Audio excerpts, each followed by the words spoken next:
नमस्कार। हम सब तीर्थ यात्रा के बारे में जानते हैं, पवित्र जगहों पर जाना।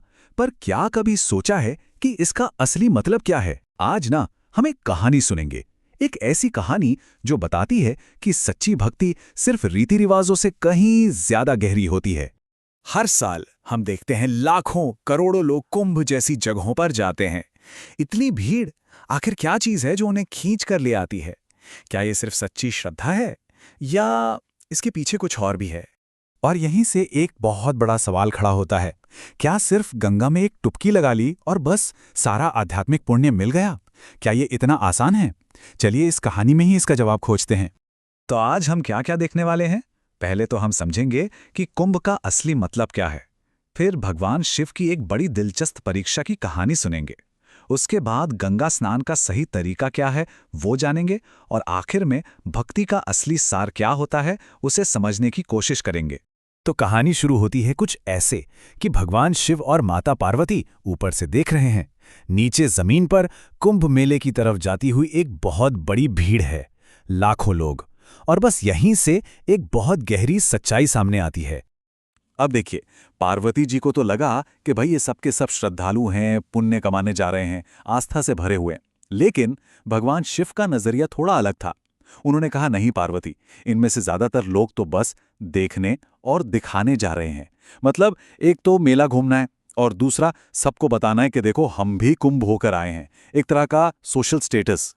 तो पार्वती जी ने जिद की। उन्होंने कहा कि नहीं, ऐसा नहीं हो सकता। तो फिर भगवान शिव ने कहा, ठीक है, चलो एक परीक्षा लेते हैं, ये देखने के लिए कि इन लाखों लोगों में से सच में कितने लोग पवित्र मन से आए हैं। और उन्होंने एक कमाल की परीक्षा तैयार की। तो उन्होंने क्या किया? शिव और पार्वती जी ने एक बहुत बूढ़े पति पत्नी का रूप ले लिया, और फिर शिव जी जानबूझकर एक गंदे नाले में गिर गए, और पार्वती जी वो रास्ते पर गुजरने वाले लोगों से मदद के लिए गुहार लगाने लगीं, रोने चिल्लाने लगीं। लेकिन जो जवाब मिला वो हैरान करने वाला था। लोगों ने उन्हें झिड़क दिया। क्या कहा?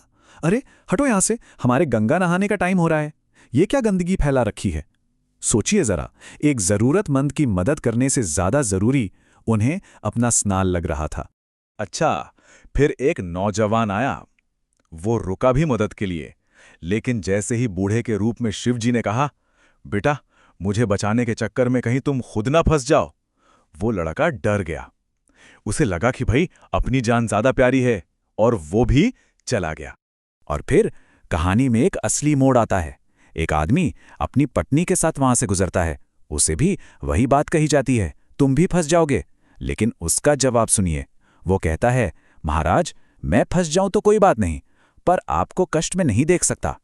ये थी निस्वार्थता, असली भक्ति। और ये बोलकर वो आदमी उस गंदे गड्ढे में कूद गया।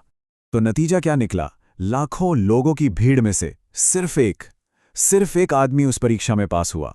सिर्फ एक, जिसने सच्ची दया और सेवा का भाव दिखाया।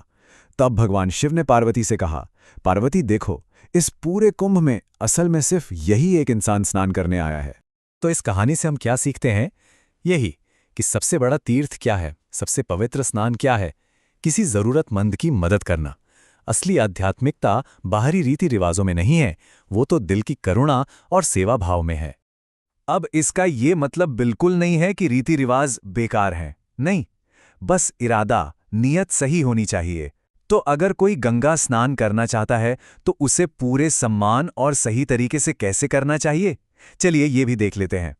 देखिए, पवित्र स्नान के 5 बहुत सरल स्टेप्स हैं। पहला, घर से ही थोड़ा स्नान करके निकलें।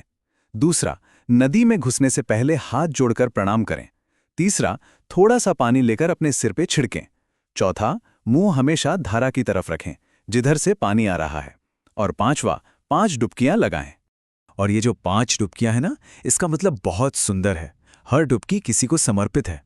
पहली डुबकी अपनी माँ के लिए, दूसरी अपने पिता के लिए, तीसरी अपने पूर्वजों के लिए, चौथी अपने बच्चों के लिए, और जो आखिरी 5वीं डुबकी है वो अपने लिए।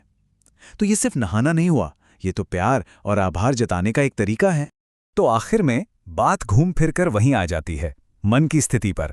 हमारे अंदर क्या चल रहा है? हाँ, रस्में जरूरी हैं, लेकिन अगर दिल साफ नहीं है, इरादे नेक नहीं है, तो वो सब खोखला है। यहाँ पर कथावाचक एक बहुत ही गहरी अपनी निजी बात बताते हैं। वो कहते हैं कि जब मैं स्नान करता हूँ तो मैं सिर्फ उनके लिए डुबकी नहीं लगाता जो मुझे चाहते हैं, मैं उनके लिए भी डुबकी लगाता हूँ जो मेरी बुराई करते हैं, और मैं उनके लिए सद्बुद्धि की प्रार्थना करता हूँ। और ये एक ऐसा सवाल है जो हम सबको खुद से पूछना चाहिए कि अगर कोई हमारे लिए बुरा सोचता है और बदले में हम भी उसके लिए बुरा सोचने लगें, तो फिर हम में और उस इंसान में फर्क क्या बचा? असली ताकत तो अपने उसूलों पर टिके रहने में है ना? और सच कहूं तो यही पूरी चर्चा का सार है। सच्ची भक्ति का मतलब है एक ऐसा मन, एक ऐसा दिल जो सपने में भी किसी का बुरा ना सोचे। और जब कोई इंसान इस लेवल पर पहुंच जाता है ना, तो उसे किसी दुनियावी सहारे की जरूरत नहीं पड़ती। क्यों? क्योंकि तब भगवान खुद उसके साथ होते हैं। ये बहुत गहरी बात है, इस पर जरूर सोचिएगा।